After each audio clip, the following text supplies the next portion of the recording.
प्रसाद ने, मदन मोहन झा ने, नाची हुसैन जी, डॉक्टर जाहिद, यहाँ के कैंडिडेट तौसीफ जी, एक्स एमएलए, नवाज युवा भी होगा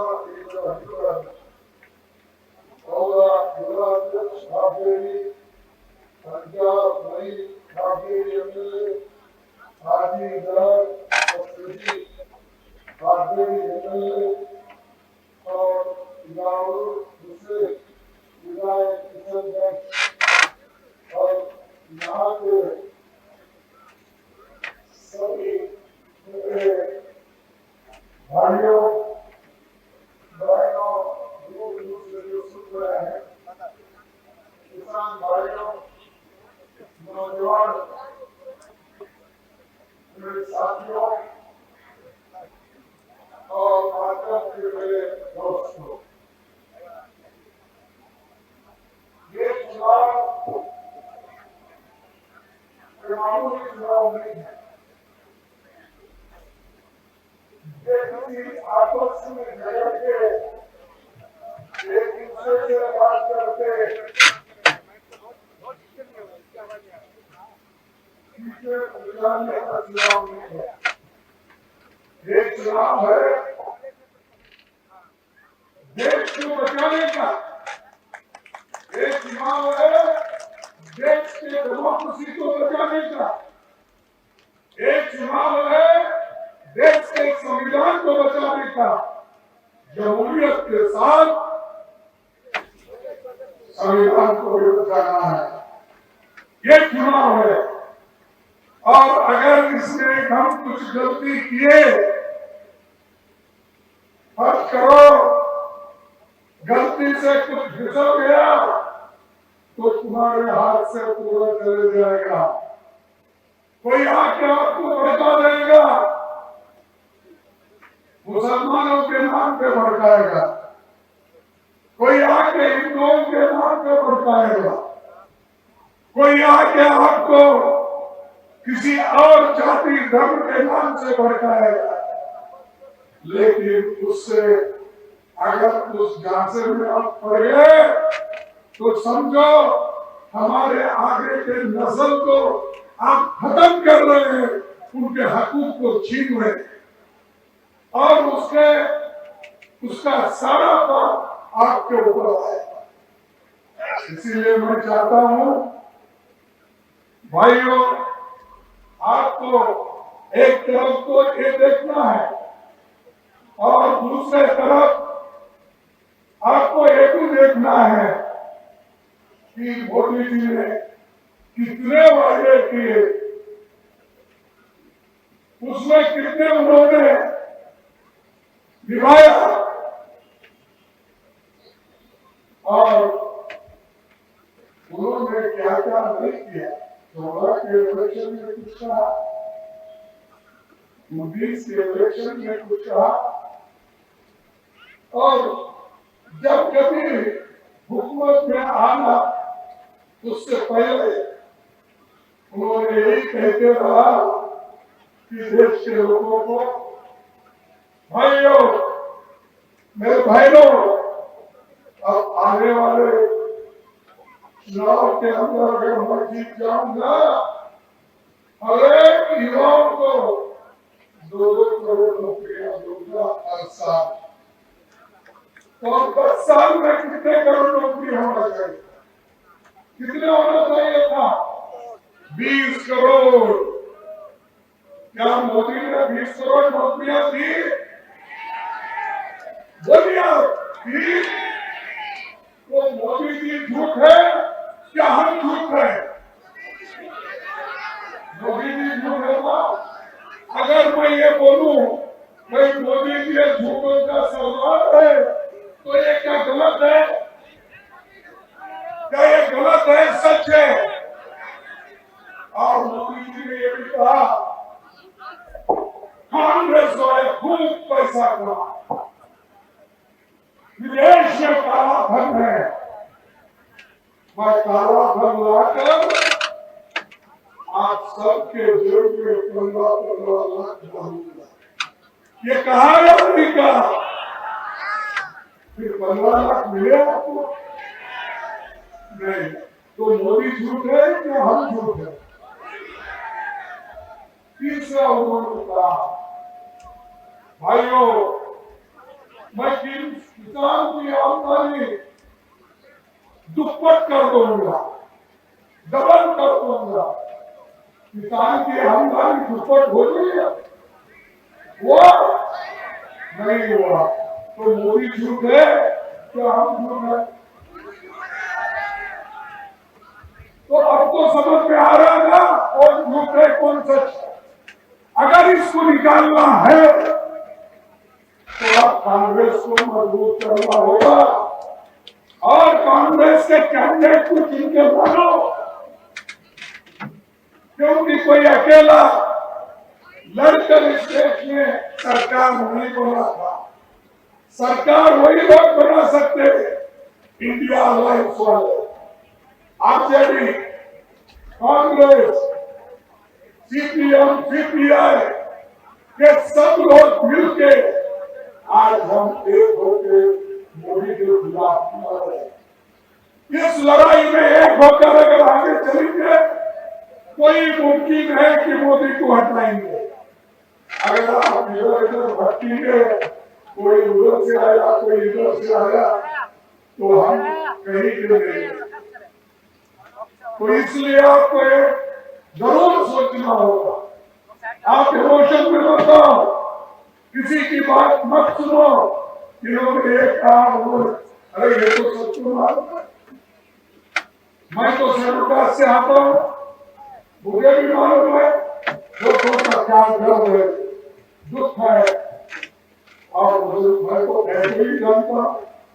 मैं हैदराबाद स्टेट का, हैदराबाद कर्नाटक से आता हूँ, जहाँ मुस्लिम पॉपुलेशन भी है, सरकार पॉपुलेशन है, हिंदू पॉपुलेशन है, सभी लोग मिलकर रहते हैं। और मैं वहीं से 50 साल चुन के आया हूँ। 50 साल, ये दिन में 2 दिन में, एक इलेक्शन नहीं, 2 इलेक्शन नहीं, मैं 11 इलेक्शन आगे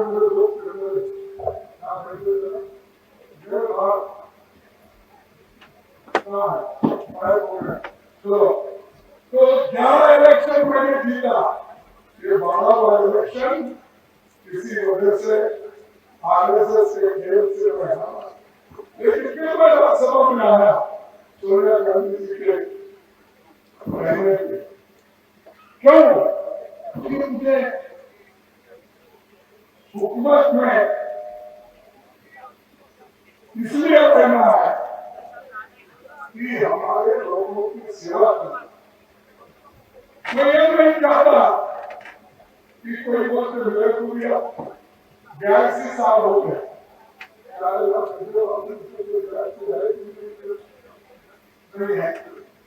मेरे को 82 साल हो गया, मैं कभी रिटायर होने का नहीं सोचा। इसीलिए मैं सोचा मरते दम तक ऐसे मोदी जैसे आरएसएस जैसे आइडियोलॉजी को लड़ के अगर आप कर गए तो कर गए, डरना नहीं। अच्छाई के लिए कुर्बानी के लिए, अच्छाई के लिए अब एक होना पड़ता है। ठीक है, किसको मिला किसको नहीं मिला, अगर कोई देश के बचाने के लिए अगर पार्टी कोई डिसीजन लेती है तो उसका हम सभी लोग अमल करना चाहिए। और वही तो मैं अपने दोस्त को कह रहा हूँ, ये ऐसे तो बहुत दोस्त है, लेकिन हमको एक होकर बनना है। और हमेशा ये मोदी जी कहते हैं कि भाई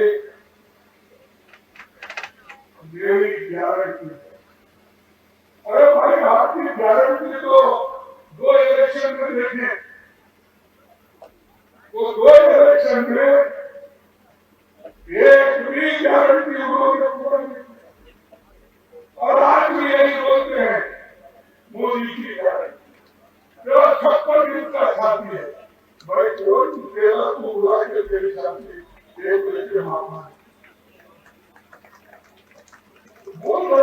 चप्पल नीचे जाती ठीक है, किसी चप्पल नहीं हो सकती, चप्पल नहीं हो सकती, लेकिन देश के लिए, गरीबों के लिए तुम्हारी चप्पल नीचे काम नहीं करती।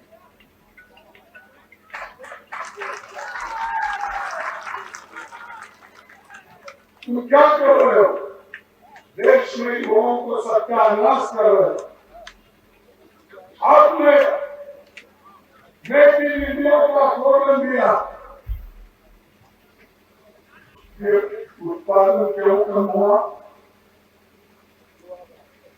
अगर मेक इन इंडिया का स्लोगन है, अगर आप उसमें यशस्वी बने हैं तो मैं कहूंगा तो हमारा उत्पादन क्यों कम हो रहा है? और दूसरा, बड़े बड़े कारखाने क्यों बंद हो रहे हैं? और यहाँ पर एक भी बड़ा कारखाना नहीं। मोदी साहब, आप पैदा होने से पहले या पॉलिटिक्स में आने से पहले पंडित जवाहरलाल नेहरू जी ने कई और बड़े बड़े कारखाने खोले, बड़े बड़े प्लांट खोले, ग्रीन रेवोल्यूशन किया, व्हाइट रेवोल्यूशन किया, IIT, DIT, एम्स ऐसे संस्थाएं लाए और देश को उन्होंने बचाया। जिस देश में एक सुई पैदा नहीं कर सकते थे, एक सुई, उस देश में रॉकेट उड़ाने का काम कांग्रेस ने किया।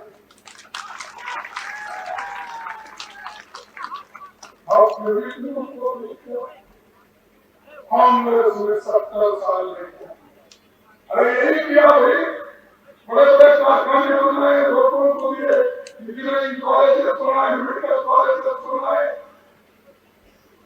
देश का संविधान बनाए। और ये देश के संविधान बनने से जवाहरलाल नेहरू जी डेमोक्रेसी को बचाने से ही मोदी साहब आपको गांधी पे जाते हैं। अगर डेमोक्रेसी नहीं बचती, मोदी साहब प्रधानमंत्री होते थे।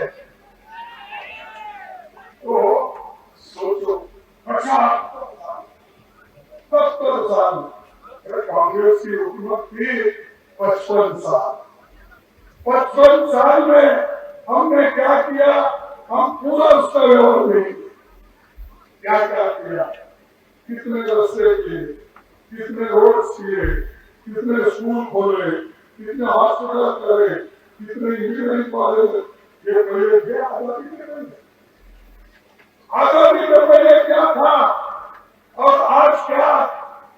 कांग्रेस के जमाने में क्या हुआ? ये जरा कम से कम पढ़ के तो होगा। सिर्फ कांग्रेस को गालियां, गांधी फैमिली को गालियां देना। अरे गांधी फैमिली को गालियां देने से गरीबों की समस्या हल होते हैं। गरीब रह जाता है, उसको नौकरी चाहिए। युवा चाहते हैं, उनको नौकरी चाहिए। युवा बच्चे पढ़े लिखे, वो अच्छी नौकरी के लिए कोशिश करते हैं। और गरीब ये चाहता है, वो आज जो कीमतें गगन पे था, वो कीमतें घट जाए, गरीब उससे बच जाए। ये हमारा एक तरफ संविधान, एक तरफ डेमोक्रेसी, एक तरफ युवाओं को एम्प्लॉयमेंट देने का, दूसरे तरफ आज जो प्राइस जा रहा है, दूसरे कीमतें बढ़ रहे, उसको घटाना। ये हमारा एम है। लेकिन फिर भी आप हमको पूछते रहते हो कि क्या किया। मैं बताता हूँ हम क्या किए। देखिए, 2014 में पेट्रोल का दाम कितना था? 66 रुपीज। 66 रुपए। 2014 अरे कोई पैसे लेके पेट्रोल डाल दे क्या वो पानी दे देता है 97 रुपीज में या 110 रुपए मेरे दोस्त यूपीए की गालियां देते ये है ये पढ़ो ये उम्मीद के आंकड़े हैं जो पार्लियामेंट में आपको दिया और डीजल की कीमत मेरे जमाने में मेरे यूपी के जमाने में कांग्रेस के जमाने में 52 रुपए था अब क्या है 90 रुपए 90 रुपए 52 के 90 एलपीजी यूपीए के जमाने में 414 था आज 903 रुपए यहाँ तक पहुंचने में 100 रुपए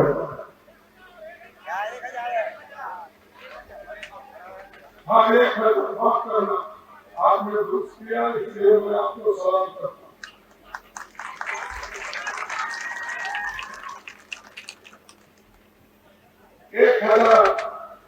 आटे की कीमत 10 केजी की 210 थी आज 447 रुपए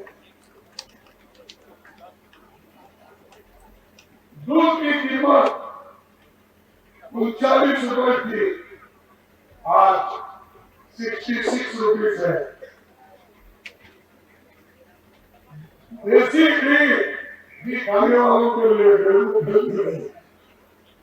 300 रुपए था अब 705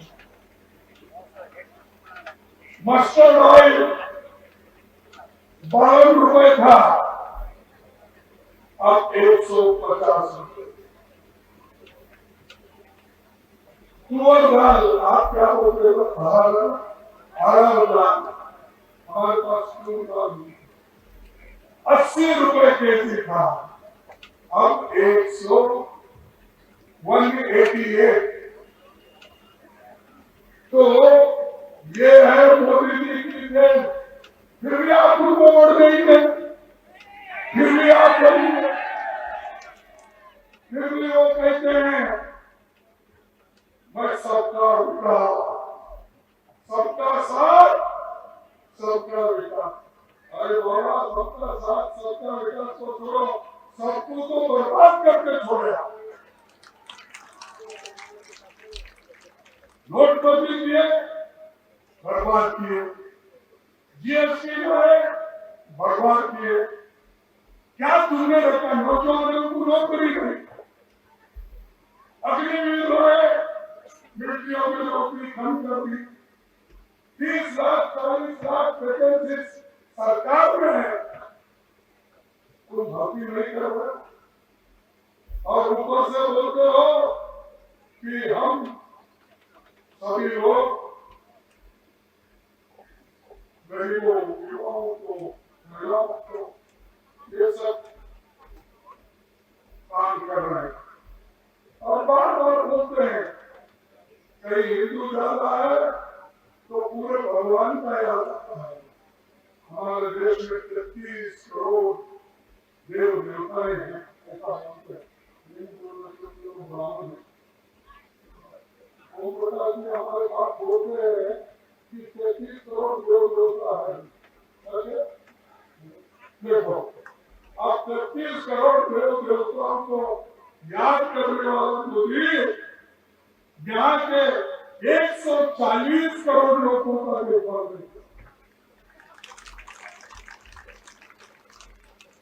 और ऊपर से ये लोग कांग्रेस के लोग कांग्रेस के लोग हमारे खिलाफ जिन लोगों के कौन हुए भाई मल्लिकार्जुन खड़गे मल्लिकार्जुन बोले तो मालूम है आपको अरे ये भी शिवा का नाम है तो मेरा नाम भी शिवा है तो वो बताइए मैं कहाँ का मेरे को किस थैले में बिठाते किसके झोली में बिठाते हो नरेंद्र मोदी को संतोष करना है मैं तो आप ही के साथ हूँ आप बोले सो काम करो देश को मजबूत कर रहा हूँ, देश के लिए लड़ रहा हूँ, तुम्हारी खेती करता हूँ, तुम्हारे साथ चलता हूँ, तो मेरे को किस बोली में डालती। तो इसलिए मैं अपने दलित भाइयों से, मुसलमान भाइयों से, छोटे मोटे व्यापारियों से, खेती करने वालों से, या जो अपर कास्ट में गरीब लोग हैं, उनसे यही अपील करता हूँ कि आप आगे बढ़ो, एक हो जाओ। जब आप एक हो जाएंगे, मोदी साहब क्यों बांटोगे।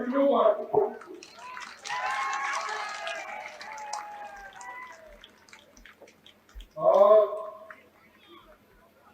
किसान घर पे काफी बच्चे अलीगढ़ मुस्लिम यूनिवर्सिटी में पढ़ते हैं, सब सुना। इसीलिए यूपीए गवर्नमेंट ने एक नया कैंपस यहाँ खोलने का वायदा किया। वो यूनिवर्सिटी का ये अलीगढ़ मुस्लिम यूनिवर्सिटी का कैंपस उद्घाटन को सोनिया गांधी ने की थी, लेकिन क्या उसको 10 साल लगे। और मेरे पास एक सेंट्रल यूनिवर्सिटी मैंने बनाया, सिर्फ 3 साल में बन के तैयार होकर गुलबर्गे में आप वो यूनिवर्सिटी 10 साल से चल। और एक कैंपस खोलने के लिए आपको 10 साल होना मोदी साहब। और हर भाषण को मुसलमान भाइयों को नौकरी नहीं मिलती, पढ़े लिखे नहीं होते, उनके लिए मैं और एक स्कीम निकाल रहा हूँ। स्कीम कब निकालेंगे? हम होने के बाद निकालेंगे, क्या हमको भागने के बाद निकालेंगे? रोज कम से कम ग्रेजुएट जिसको नौकरी नहीं मिलती हो, कम से कम अब तक 10 साल में 1 लाख करोड़ बच्चे सुसाइड कर लिए, किसान सुसाइड कर लिए। तो इसलिए मैं चाहता हूँ कि यहाँ पर ये बने, और जरूर अगर हमारी सरकार आ ही जाएगी, क्योंकि लालू प्रसाद जैसे दिग्गज नेता भी आए, 6 सीट अगर हम जीत गए, बिहार जीते तो पूरा देश जीते रहता है। क्योंकि जो भी अच्छी बातें मिली है बिहार में है, नालंदा बिहार में है, महावीर भी निकले यही से निकले, बॉर्डर से ही निकले। हाँ, गुरु गोविंद सिंह भी पटना हो गई। अरे इतने महापुरुष यहाँ से निकले, उनको तो सच को उस धरती के लोगों को उनको भी आप फंसा रहे हो। और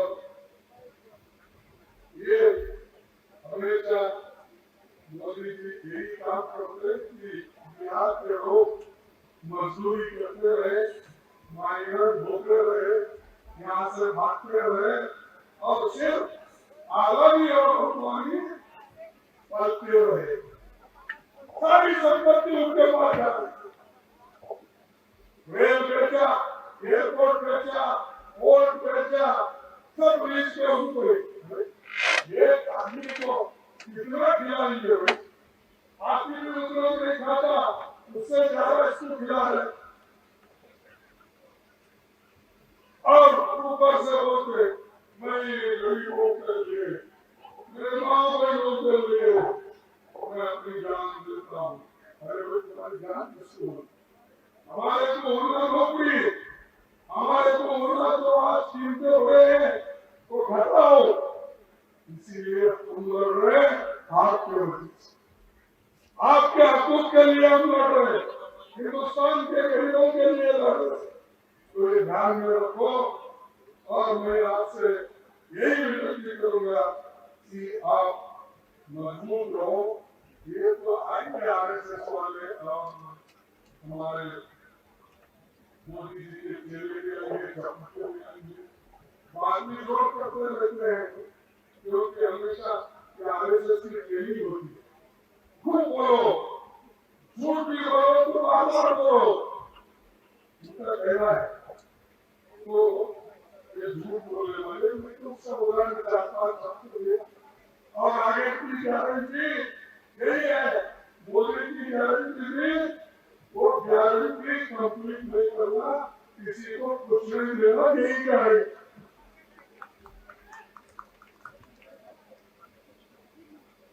और आखिर में मैं चंद बातें और आपके सामने रखूंगा कि 2015 में मोदी जी आए, क्या बोले, 1,25,000 करोड़ रुपए का मैं क्या दूंगा, पैकेज दूंगा।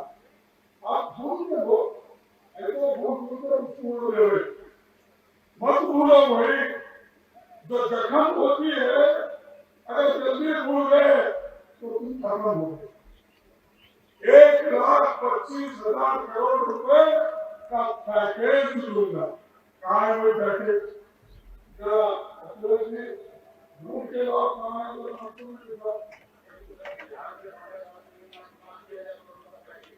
अरे अब वो लोग भाई 1,25,000 वाला मोदी ने किया, वो क्या हमारे घर में है क्या उसके घर में है?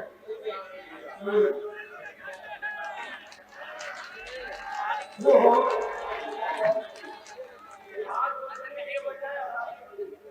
अच्छा, वो बोल रहे कि बिहार को मेरी योजना अदानी को दिया, लेकिन अदानी बोल रहा है कि जो आया तो मेरा चोरी हो गया तो फिर बीजेपी को दिया, इलेक्शन में वापिस फिर बीजेपी को दिया। तो ये ऐसे लोग हैं, तो इसलिए आप इससे दूर रहे। अब आई बात हमारे नीतीश जी, अब हमारे तेजस्वी हमेशा बोलते हैं चाचा चाचा, और चाचा ने तो हमेशा हाथ दिया, इतना धोखा दिया चाचा में। अब मछली ले मैं तेजस्वी को एक मीटिंग में बोला, भाई फिर एक बात तुम चाचा को मत बुला लो, अब बुरा हो गया, घर में बिठा के खिलाना है, इसलिए चाचा को ऑफिस लाकर घर में बिठाएंगे, ऐसा मत बोलो। एक बार गया है उसको जाने दो, कोई फर्क नहीं पड़ता। जो आदमी अधूरा होता है, अधूरा उसूलों का होता है, वो सबसे डेंजरस होता है, क्योंकि कम से कम उनको बीजेपी की नीति मालूम होती है, क्या आइडियोलॉजी है बीजेपी का, आरएसएस का मालूम होता है, और नीतीश का क्या आइडियोलॉजी क्या मालूम होता है, सिर्फ दल बदलना, इधर से उधर तो उधर से अक्कल पर आया गया।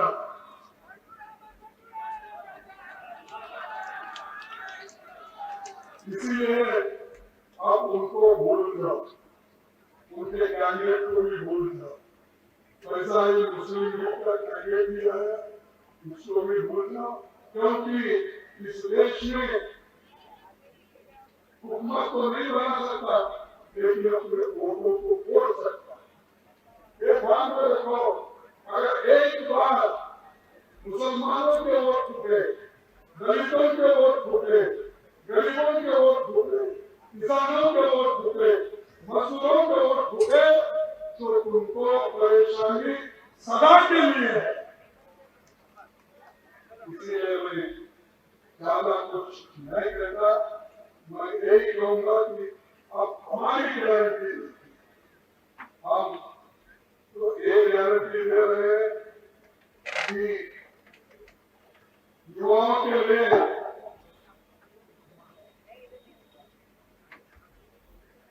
राहुल गांधी जी को भारत जोड़ो यात्रा निकाले, वो सामाजिक एकता और भाईचारा के लिए उन्होंने ये निकाला। उसी एक नहीं की जाते तो कहते थे भाई मैं नफरत के बाजार में मोहब्बत की दुकान खोल रहा हूं। ये राहुल का संदेश, लेकिन बीजेपी का संदेश मोदी जी का क्या है? नफरत फैलाओ, लड़ाई करो, वोट दो, ये उनका संदेश। तो मैं मेरे पार्टी की ओर से ये गारंटी देना चाहता हूं,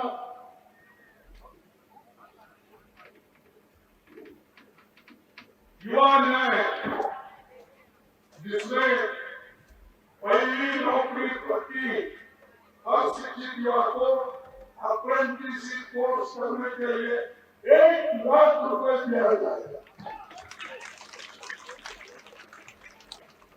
भर्ती भरोसा जो भी सरकारी नौकरियां हैं खाली है, तो पहले भर्ती के लिए 30-40 लाख युवाओं को पेपर लेक हमेशा नहीं होता, इसको हम बंद कर देंगे। गरीब लोग, ठेले वाले, मजदूर, बीच वर्कर को उनकी सुरक्षा, युवा रोशनी के लिए हर स्टेट में 5,000 करोड़ से भी ज्यादा पैसे हम रख के उनको देने की मजबूती देंगे। दूसरा, नारी न्याय, हमारे माँ बहनों के लिए एक नया योजना हमने अपने मैनिफेस्टो में डाला। महालक्ष्मी हर गरीब परिवार की एक महिला को हर साल 1 लाख रुपए देंगे।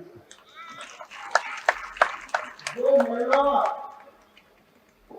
घर की मुखिया होती है उसके नाम से 1 लाख रुपए हर साल जाएगा। मैं आप सबसे विनती करता हूँ, हमारी गवर्नमेंट 1 लाख रुपए जो महिला के नाम से जाएगा, डरा कर हम लोग उसको ऑफिस में तो घर चलाने के लिए, बच्चों की हिफाजत के लिए दिए जाएगा। तो सब मर्द लोग वसूल करते मिलेंगे। आप लोग ध्यान। तो दूसरी, सावित्रीबाई फुले हॉस्टल्स महिलाओं के लिए हम हर जगह खोलेंगे, हर जिले में हम खोलेंगे। उसके अलावा तीसरा, किसान न्याय, किसान के लिए सही तरह एमएसपी की कानूनी गारंटी हम दे रहे हैं, जो बीजेपी वाले बता दिए, और हजारों लाखों किसान आज वो पत्नी पे बैठे हैं, तब उनके लिए हम पूरा एक योजना किसान कर्ज माफ करने का भी हमने ऐलान किया। जैसा पहले 72,000 करोड़ रुपए यूपीए गवर्नमेंट में सोनिया गांधी जी और मनमोहन सिंह ने किया था, वो भी हम करके दिखाएंगे। श्रमिक न्याय, कम से कम नरेगा में एक मजदूर को 400 से कम उनकी मजदूरी नहीं होगी, वो हम एक दिन के लिए। सबका स्वास्थ्य, उसके लिए 25 लाख का गारंटी हम दे रहे हैं, जैसा हमने अपने गहलोत साहब राजस्थान में किया था, वो योजना हम ऑल इंडिया लेवल पे अमल में। उसके साथ ही साथ कॉन्ट्रैक्ट सिस्टम में डेली बेसिस पे जो काम कर रहे हैं उनके लिए भी हम एक ध्यान दें। हिस्सेदारी में ये जो जातीय जनगणना है वो आपकी खुशहाली के लिए, समाज तोड़ने के लिए नहीं है, समाज को अलग करने के लिए नहीं है। हर एक की मानसिक हालत क्या है, किसके पास कितना जमीन है, कितने गैजेट उनके घर में है, कितने नौकरियां उनको मिले हैं, ये सारी चीजें बाहर निकलेगी अगर जातीय जनगणना सेंसस अगर हुआ तो ये सब बात ये काम हम करने वाले हैं।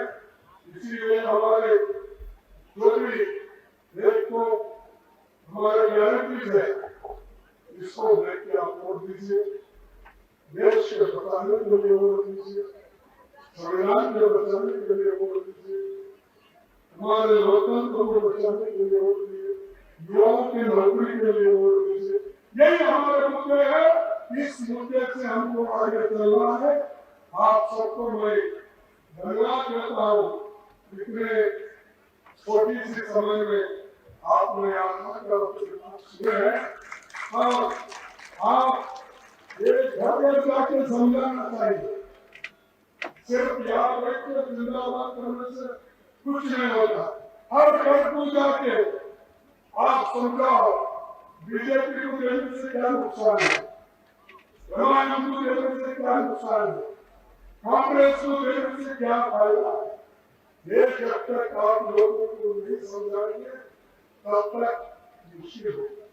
तो इसलिए फिर एक बार मैं आपसे गुजारिश करूंगा, अपील करूंगा कि मुझे हाथ को वोट दो, हमारे कैंडिडेट जो है तो इनको आप वोट देकर जो हुआ तो हुआ, बात करी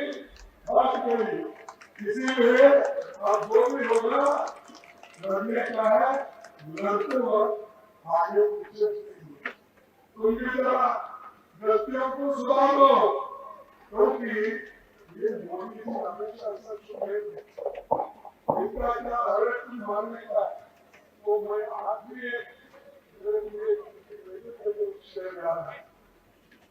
मक्तब में आते हैं वो क्या, मक्तब में आते हैं वो बार बार, मक्तब में आते हैं वो बार बार खंडर लेके बार बार आते हैं। यार मैं कहाँ से लाऊं सर बोलत खंडर तो समझते हैं, लेकिन मैं सरकार से बोलने की जरूरत पड़ गया ये आता नहीं ना। तो एक बार आपका सर कट गया और ये मक्तब में आने वाले तो ताकून होता है ना, पूरी किताबों को पूरी मतलब मुझे को पूरी करने तो इसीलिए बोला मक्तब में आते हैं बार बार, लेकिन वक्त याद थोड़ा मिनट में दिया मैं कहाँ से बाबू सर पटाने के लिए। तो इतना कहते हुए आप सबको धन्यवाद देता हूँ। नमस्कार, जय